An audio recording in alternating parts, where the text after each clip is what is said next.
The Cave and Basin National Historic Site has played an important role in the life of the indigenous people for 10,000 years.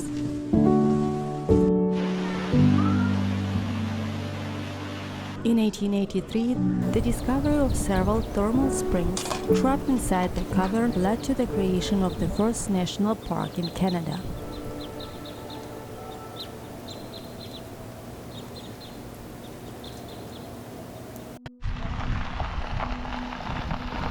Parks Canada official website was discreet in releasing the information about the Cave and Basin National Historic Site. Yet these scarce details were enough for me to add the place to our Banff National Park itinerary. The Cave and Basin National Historic Site, a place that had inaugurated a new system of protecting natural resources of Canada, promised to tell us far more than its humble size allowed.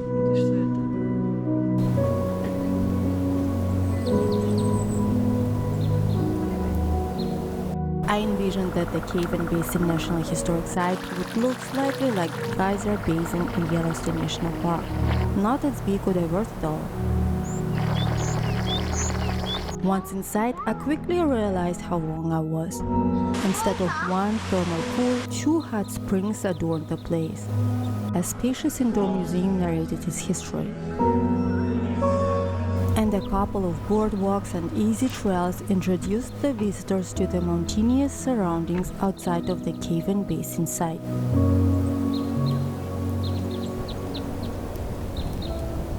Naturally, we chose the passage into the cave.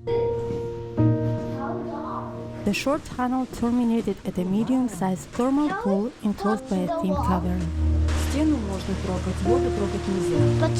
There was a time when you could go to the Cave and Basin National Historic Site with a towel wrapped around your neck and flip-flops on your feet. Never mind that the water wasn't even hot, just lukewarm.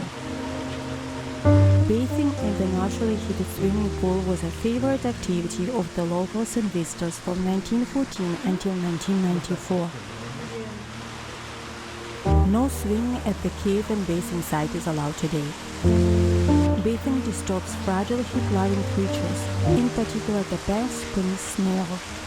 This endangered species can be found only in the thermal springs in Banff National Park. The distinctive odor is released when sulfate-reducing bacteria break down sulfur-bearing minerals dissolved in the Cave and Basin hot springs.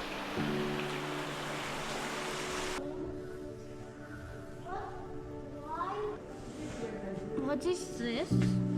Adjoining the grotto, the museum is a wide open door to the history of the Cave and Basin National Historic Site. For the birds.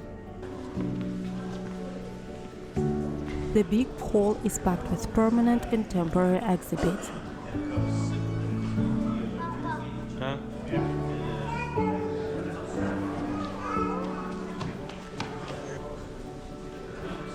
Some displays bring back faces of visitors wrapped in beach towels and happily posing in front of a camera during the time when bathing was allowed.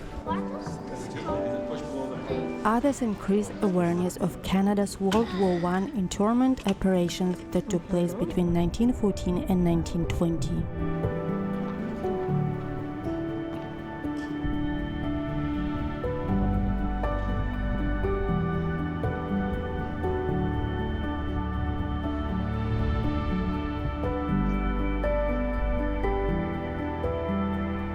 The second thermal pool sits on the upper deck, enclosed by the wooden boardwalks. With the wind distilling the air, the rotten odor that assaults your senses at the lower pool vanishes. The blue color of the water becomes even brighter in response to daylight, directly penetrating the pool.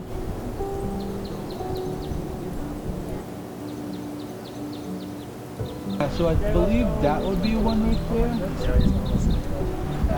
Like an apple seed.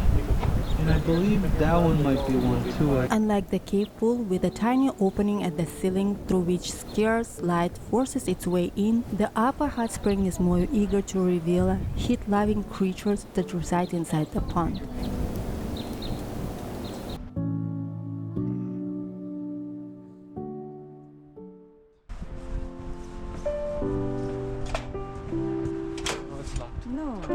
official discovery of the place happened in the late 19th century.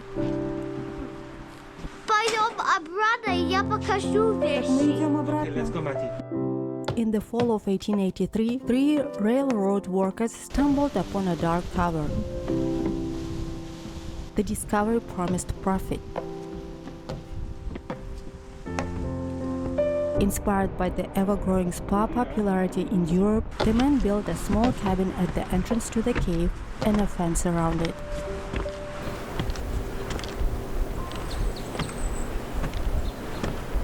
The next step was to petition the Canadian government for ownership of the land.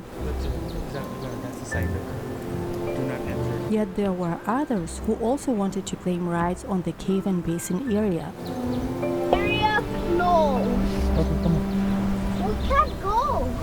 Not this one, though. After a complicated legal battle, in 1885 the place became a hot spring reserve.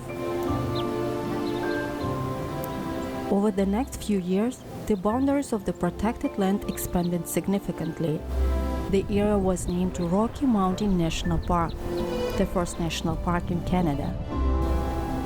In 1930, after yet another name change, Banff National Park was officially born.